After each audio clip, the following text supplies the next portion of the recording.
Hello, welcome. Today we're talking about what better transport means for the bus sector. How do operators and councils deliver better services, better air quality, lower emissions, and keep costs and prices low at the same time? My name is Jonathan Carr. I'm your host for today. I'm a director at VEV. We help bus and fleet operators with their electrification strategies. And I'm joined by two experts today, Peter Knight, Managing Director for Stagecoach Southwest, and Silviya Barrett, who works at Campaign for Better Transport on research and policy for bus services. To kick us off, let's have some quick introductions, if I may. Peter, could you tell us a little bit about your background, your role at Stagecoach Southwest? Yes, hi Jonathan. Yes, so Peter Knight, the Managing Director of Stagecoach Southwest's bus operation, based in Exeter. We cover most of Devon, about 450 vehicles and 1,200 colleagues, delivering local bus services to keep our communities connected to the people and places that they need to get to the most. I've worked for Stagecoach for 16 years in many different roles all around the UK. Previously, I was the Managing Director of our business up in North East Scotland, which has many similarities with the Southwest. They're very rural in places, but also a number of large towns and cities. So, you know, a lot of varied experience, and really looking forward to what we're going to be talking about today. Great to have you with us, Peter. And Silviya, would you mind giving us a bit about your background and the work that you do at Campaign for Better Transport? Yes, hello everyone. I'm Silviya Barrett. I'm Director of Policy and Research at Campaign for Better Transport, which I joined in 2020. Campaign for Better Transport is the national charity and NGO advocating for better, greener, fairer transport. By that, we mean all sustainable transport modes, from active travel to public transport to shared mobility. And of course, we support the electrification and decarbonisation of transport within that. We do this by doing research, policy developments, we convene, we organise events, and this week is our flagship annual campaign, Better Transport Week.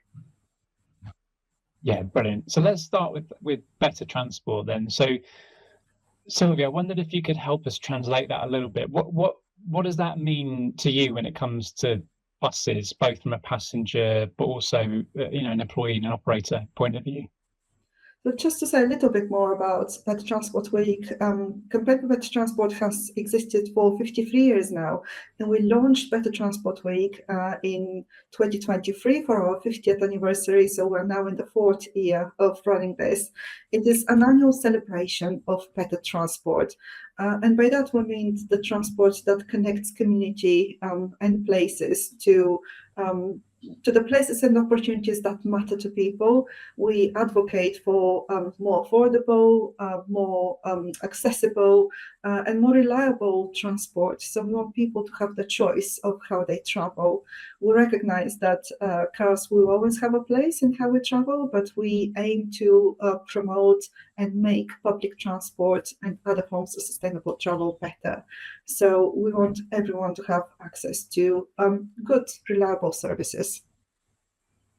Yeah, okay, that makes sense. And Peter, in your region or the regions that you've worked before, what are some of the things that you're trying to achieve with Stagecoach when it comes to better transport?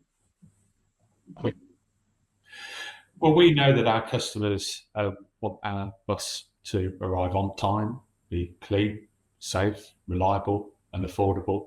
And so in many ways, we're absolutely aligned with the Campaign for Better Transport. And there's obviously a number of challenges to ensure that we deliver on all of those promises. I think sort of one of the major challenges that faces kind of the industry generally is, that reliability piece. And as road traffic continues to grow, road speeds decrease. It's an ever kind of evolving picture to be able to keep up and keep on the front foot with reliability and dependability in that service that we deliver to our customers. And I think as well, that piece has so much downstream effects on costs of operation as well. So trying to basically run to standstill, putting more and more resource into the timetable to deliver the same timetable, obviously generates more cost, and that obviously needs in many ways to be passed on to our customers, sadly. So I think there's a number of challenges, and it's this reliability and predictability of the highway network that's a major challenge, particularly where I am at the moment in the southwest of England. We work really well with our local transport authorities, and I think often it's just that piece of getting everybody joined up and facing in the right direction, but also government policy that supports performance of the highway and reliable and dependable performance of the highway to keep bus speeds, as they are, or even improve them. Are you talking there when you mention reliability? Are you talking about congestion in particular? This isn't necessarily about the reliability of the vehicles. Are you talking about can I get through the busy town centre? With all the other cars and things that are going on, particularly when people are dropping off and picking up from schools. Is that the sort of challenge that you're facing, and you might be looking to the policymakers maybe to help make sure you have priorities, that sort of thing?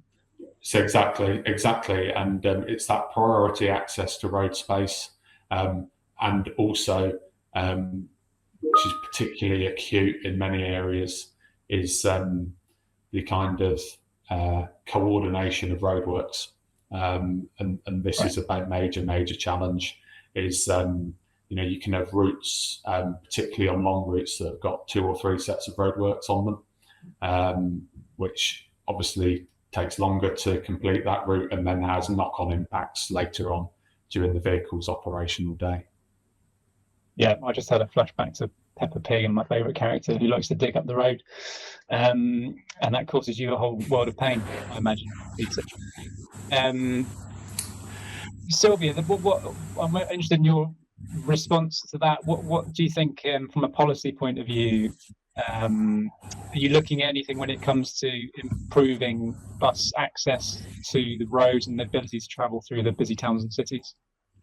The main policy priority for us at Campaign for Better Transport is making the case for sustained and increased investment in public transport, buses specifically. We know that 70% of journeys are local, so buses are the backbone of this transport system, and it needs to be an integrated system. We've recently had the government's Better Connected strategy, which wants to ensure that all transport options are connected, integrated, accessible and reliable for people. But delivering that requires investment. And we make the case that public transport should be seen as an essential public good, just as other public services like health provision, for example. But we recently did some analysis on what decent levels of bus service provision look like. We worked with transport planning consultancy Podaris to define that minimum reasonable level of service provision, but also a higher level of ambition to be striving towards. And we actually found that even with a minimum baseline, 15% of households do not have access to what we might consider reasonably acceptable level of service. So there's still a lot of work to do. And the argument we put forward is that, if we're not to abstract support from existing services that are supported by public funding, we need that additional investment. And actually, people do want that choice. We know that many people don't have a choice, and they have to travel by public transport because they don't have access to private cars. But actually, even people who do have cars, many of them are also public transport users. So there is much more that we can do to open up opportunities for everyone. We did a survey for Better Transport Week about what people sort of see as the benefits of investment in public transport, and there is widespread recognition there. When asked what main improvements people would see if public transport was better, actually the top priority, the top impact would be opening access for older people and younger people, so people who rely on better public transport. But reduced traffic levels is the second biggest impact that people expect to see. So the general public does appreciate the benefit that the more people use public transport, the more space there will be on the roads for everyone. And therefore, if we get more people on buses, if we speed up journeys with bus priority measures, the more free-flowing traffic will be for everyone. Yeah, absolutely. I mean, you mentioned additional investment, Silviya, and to me, there look to be a whole load of priorities, like to deliver better transport. You know, the bus operators and the councils are being asked to keep prices really low, decarbonise, increase service access, particularly for rural people live in rural areas. You know, deliver maybe more frequent services. Feels like that's only possible if there's more money, right? Otherwise, something has to give. So, do you think the level of funding is sufficient to deliver all of those goals at the same time? There's always the need to make the case for additional investment. As I said, at the moment, the government is investing significant amounts of both capital and revenue funding into improving bus services, into improving infrastructure.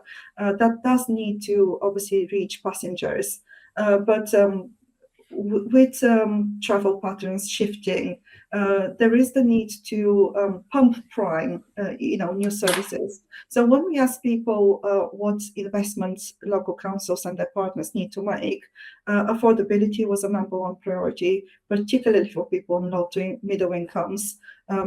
Providing those sort of package measures, for example, value day tickets or week tickets, that are valid across operators as well. I know some authorities are really investing heavily in this, but also improving service frequency and expanding the networks to the places that people want to go. So that really needs to be a priority.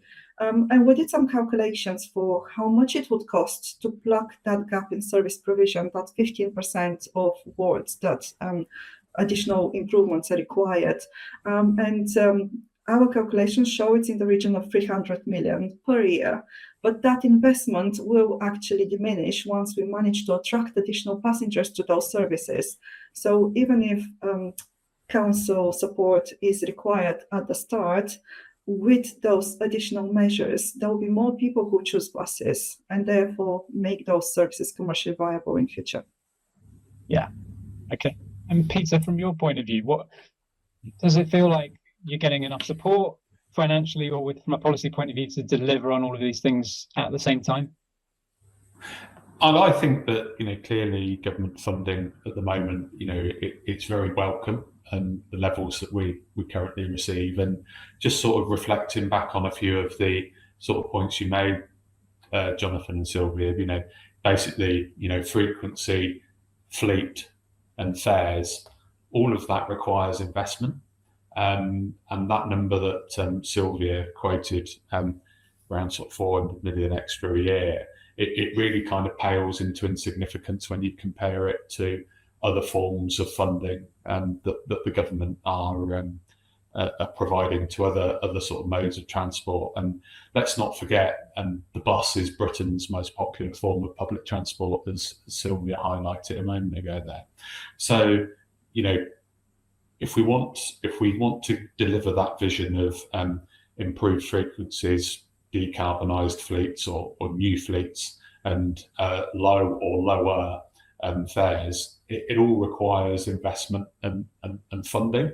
And as an industry, I think we do a really good job with what we've got, but we absolutely need that additional funding that Silviya's laid out if we want to take things to the next level and provide that increased level of access to public transport, particularly in regional areas and in rural areas, which is it's a particular challenge in my part of the world, down in Devon, where the model of delivering bus services is really challenged economically because of the vast distances and the lower sort of numbers of people that live there, and obviously therefore the number of people that would use the bus. So it's all attention, but we need that additional funding to be able to deliver on policy goals and outcomes, and that's the kind of national conversation and discussion point that we need to have, is what do we actually want?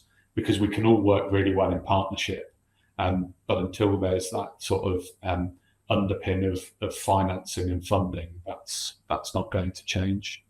And just to add to that point, Peter, I think you mentioned how that compares to other levels of investment. So the figure I mentioned for 300 million a year is just to deliver that minimum level of service required for people. But even for the more ambitious level of service, where you attract more people to use buses, the calculation that we made was that it requires about 1 billion in funding, which would amount to doubling existing levels of bus funding roughly. But even then, even that amounts to just 0.1% of what we invest in health services, for example. And we know that this investment in buses, in public transport, really brings benefits to other areas of public expenditure. So in terms of health, in terms of social connections, in terms of opening access to opportunities, to education, employment, all the benefits accrue to those additional levels of public investment. So it really is a good value for money that we're seeking. Yeah, I guess it's not just the money, the model as well has an impact. And Silviya, in the next sort of 12, 18 months, bus franchising in certain regions is going to kick in. Don't know, Peter, if this is affecting you, but Silviya, how much sort of hope have you got in that changing model helping to deliver better outcomes, particularly around where services are provided? So I think from a passenger's perspective, ultimately, most people don't care whether the bus is run by their council or by a private operator. They just want a good level of service. They want reliable, affordable buses that take them to where they want to go. When asked, people do express a preference for more public involvement in how bus services are delivered. But I think ultimately it depends on what would suit particular areas. We know that franchising may not be suitable for all local authorities. Not all authorities have reached the end point of devolution and combined authority maturity to be able to take advantage of this. And also, there isn't just one shade of franchising as well. We recently worked with CPT, the Confederation for Passenger Transport, to deliver a toolkit for local authorities to really examine the outcomes that they would like to achieve for bus service improvement and how that translates to all the various models of delivery that are available. Enhanced partnerships have really managed to deliver good outcomes in many places. If we look at Leicester, for example, they have an enhanced partnership model that has really good, well-established relationships between the local authority and the bus operators, that has managed to deliver that integration, cross-operator collaboration, and a good package of improvement measures that deliver for passengers without franchising. So it's all about what suits national context, the local context. Yeah, absolutely. Yeah, and I'd agree with that, Silviya. It's it's got to be right to the place, and the place will determine what that best delivery model is. Public transport is a great enabler for so many other things, and as you said earlier on, the funding required to get it to the level that you have the vision for is actually pales into insignificance when you compare it to, health services. I think was what you said. Our sort of delivery model here in the southwest of England is through an enhanced partnership.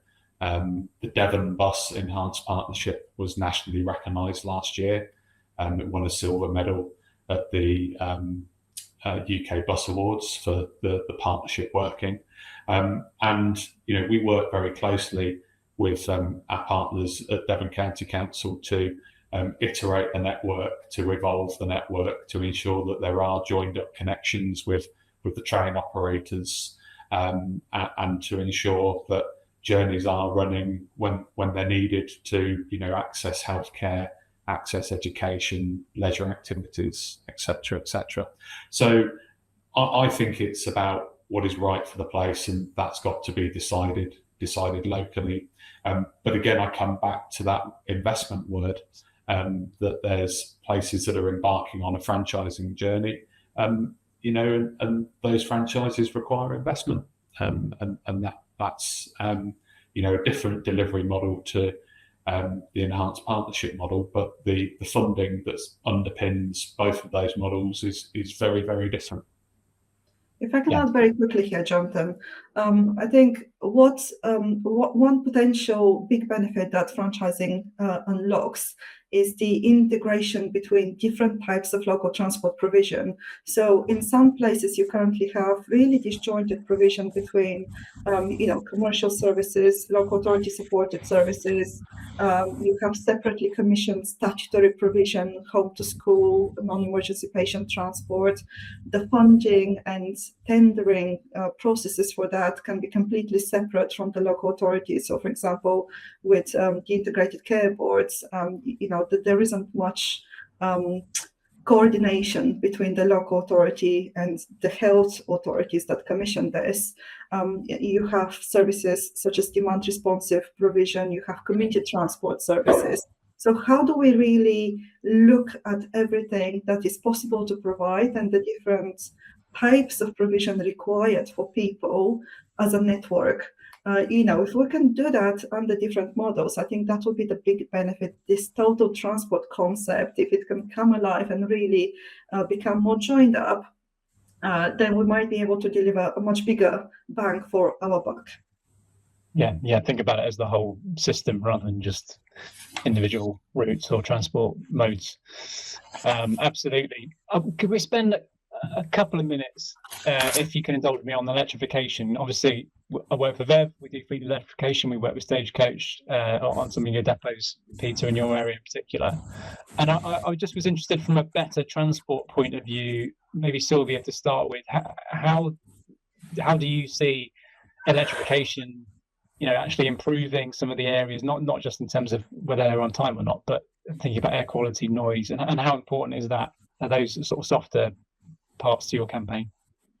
Obviously, I think that the top priority is for us is to see as many people as possible using buses in the first place. Obviously, where those buses are electric, the benefits become even bigger in terms of improved local air quality, but also for passengers. Many passengers prefer newer, cleaner buses, and I'm sure, Peter, you mentioned what the sort of passenger perception has been, but my understanding is that people really like electric buses, and they have a role in attracting more passengers.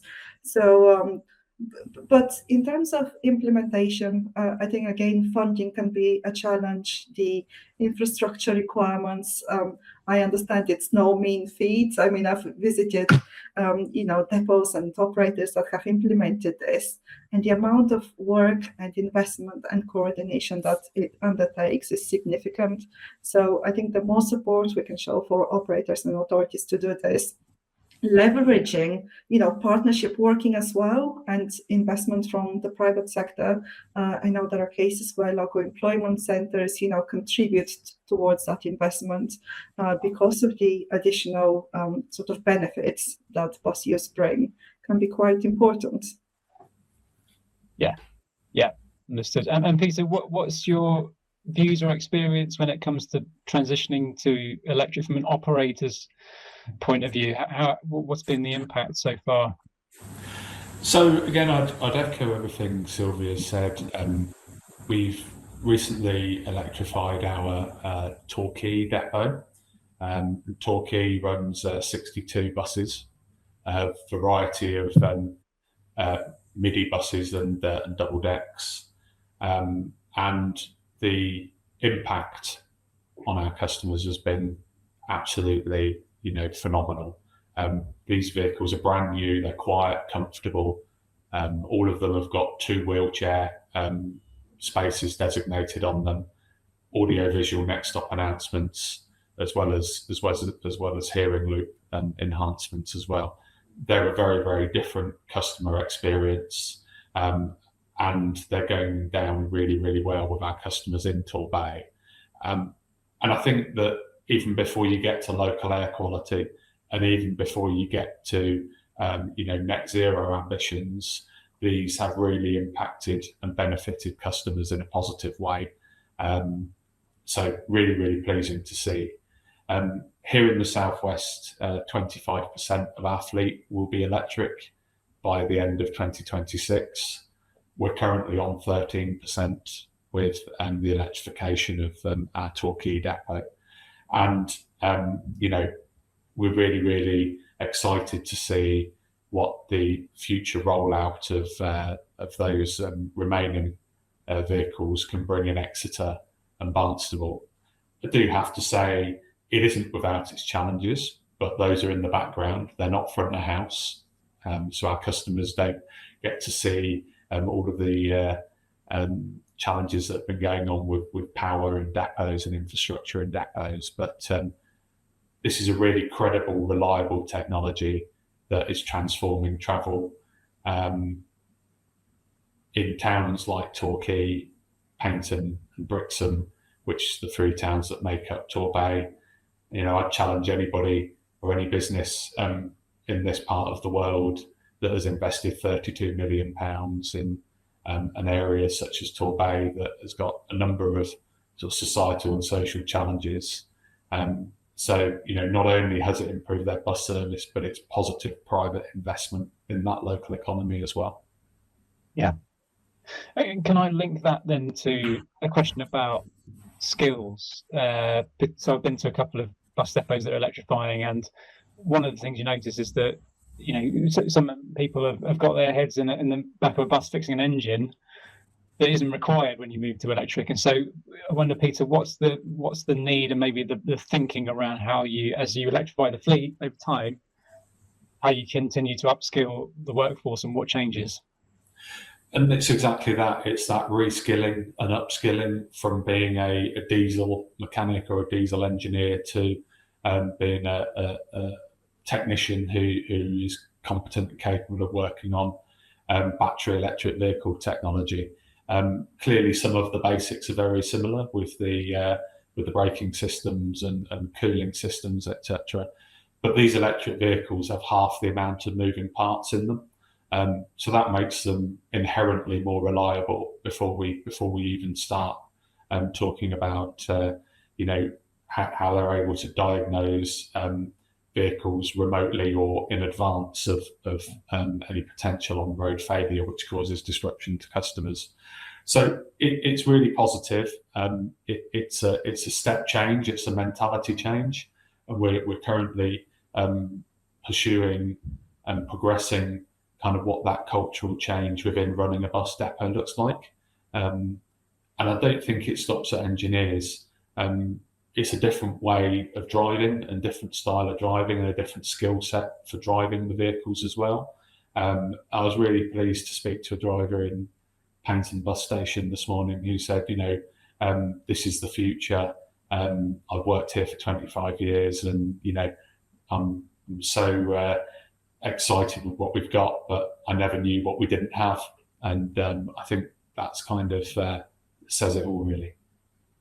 Yeah. If I can add, I think it's very important to attract, obviously more talent and upskill people in this new, not even so new technologies nowadays, but I think the clean energy, the clean vehicle industry really provides many opportunities for young people, for the economy as a whole. So it's important to work with training providers, with industrial strategy policy experts to really open up that opportunity and explain the benefits to people, to future generations, and to attract that more diverse workforce into the sector.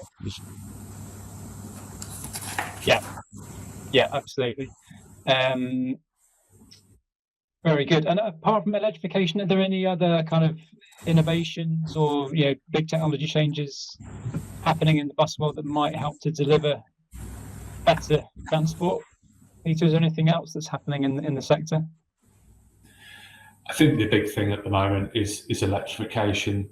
Aside from that, we're looking at how electrification unlocks efficiency opportunities within the depots, and that means ensuring that our leadership team within depots are spending more time supporting our people as opposed to doing paperwork or etc. So it's more of a digitisation piece, getting people repurposed and refocused on what people expect from an employer such as ourselves and a work environment in 2026, as opposed to people being concentrated on necessarily running and managing systems and processes, more about focus on people. And I think that's the exciting thing for me, is how that cultural change and cultural shift impacts workforce diversity, such as being able to attract and retain young talent, diverse talent that we might not as an industry have been able to attract and retain, up until this point. I think on the topic of capital investment and infrastructure, we've spoken about investment in vehicles, and we've spoken about the importance of bus priority and roadside, the road layout. But I think it's important to highlight the importance of roadside infrastructure and bus stops for passengers. So we've got a big campaign at the moment for better bus stops. We started that 2 years ago, and this is because a supporter of ours got in touch with us to say, well, bus stops in my area are really terrible, out-of-date information, inaccessible bus stops, no shelters, barely a flag in many places. How are people supposed to know that there is a bus stopping there? And we really looked into this. There wasn't one national sort of piece of regulation or standards requiring that investment in bus stops. So I think it's very important that passengers have somewhere comfortable to wait, somewhere that they can access. I think we need to put a stop to sort of flags on grass verges in rural areas that it's not safe for people to wait at places like that. So out of capital investment, I think it's important that a proportion of that goes towards bus shelter and bus stop improvements. We're working with the Department for Transport at the moment to develop content for the forthcoming guidance, statutory guidance for local authorities on the provision of accessible and safe bus stopping places. So we've got a big working group as part of that, including operators, including infrastructure providers and local authorities. And it's good that bus stops are finally getting that recognition. We did a big sort of bus stop stories tour of the country, where we took testimonials from passengers at the bus stop, and they showed us how important it is to have that up-to-date information, to have the comfortable places to wait at. So I'm really glad that we're seeing progress on this, and many authorities are already auditing their bus stops and putting in place plans for investment. So it's really important that we see this across the board. And I absolutely agree, Silvia. I've been in Devon for 4 years now. When I cast my mind back, very few bus stops, even in Exeter city centre, had real-time information. They've got up-to-date paper displays, but I think we live in a world and a society now where people are craving real-time, live information, live updates. Well, where is my bus on this map? We as an organisation are putting a lot of time and effort into improving our vehicle location systems, which feed our apps and feed that roadside infrastructure. But I'm really pleased that we are, as an industry, focusing attention, and you're focusing attention as an organisation at what a bus stop should look and feel like. It's literally our shop window as an industry, and people want to know, where the bus is, when it's going to come, and they need to feel safe and sheltered while they're waiting for the bus. So it's that inconsistency, I think, that does sort of let us down a little bit in places. But I really welcome that there's a discussion and a conversation taking place about that. Yeah, John, you asked about other areas of innovation. I think another one to highlight is fares and ticketing and integrated ticketing. That was a big part of the Better Connected strategy vision. There's Project Coral happening to facilitate that multi-operator ticketing on buses and other forms of local transport. So again, that's an important area to look out for. Yeah, absolutely. And I'm lucky in the area I live in, there's a fantastic bus app that means I can buy my ticket and I can check when the bus is turning up so I can leave my house as late as possible and just about make it on time. I think we're almost at the end of the conversation. I just wanted to finish with one maybe final question for you, which is if we were having this conversation again in a couple of years' time, what are some of the big things that you would like to have changed from where we are today to deliver better transport? Peter, do you want to go first, maybe? Yeah, I think that we will be in a place that sees many more towns, cities with fully electric fleets, with that real-time connected digital feel, so that customers know when the bus is going to come. When they're on the bus, they know where they are and what the next stop is going to be. We'll have made strides in ticketing to ensure that there is some kind of integration, whether that's through Project Coral or other modes of public transport.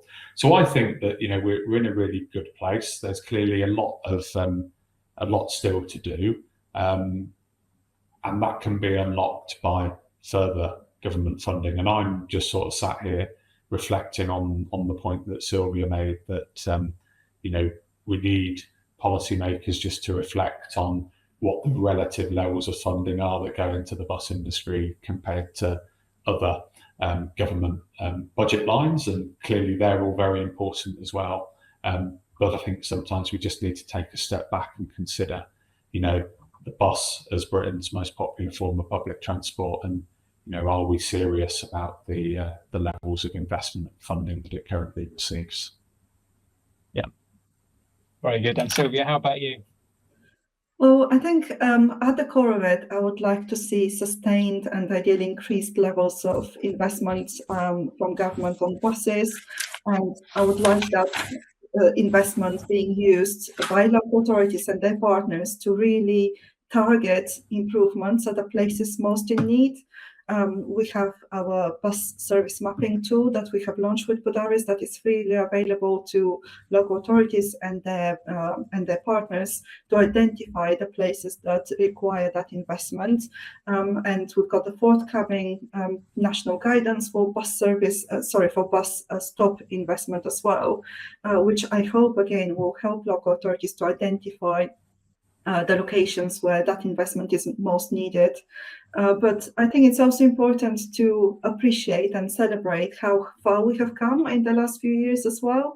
And that brings us back to Better Transport Week and to see, how much has actually happened. We've got new strategies, we've got new governance and funding structures, giving authorities and their partners more freedom to invest in the improvements that are needed. And it has to be a package of improvements. We can't just have, more frequency without affordable fares, for example. It all has to be a package that delivers an attractive service to the passenger. So I invite any organizations watching to get on board with Better Transport Week. It's not too late. We've got over 100 partners involved in the week. So please follow #Better Transport Week. Very good, very good. Thank you very much. So I think, right at the start, we were talking about buses being on time and frequency, but actually we've covered lots of ground when it comes to what we mean by better transport. We talked about whole system thinking, electrification, ticketing, bus stop improvements, reskilling. So it's clearly a complicated world that needs joined up thinking across multiple organisations. Thank you so much Peter and Silvia, for your time today, and thanks for everyone listening.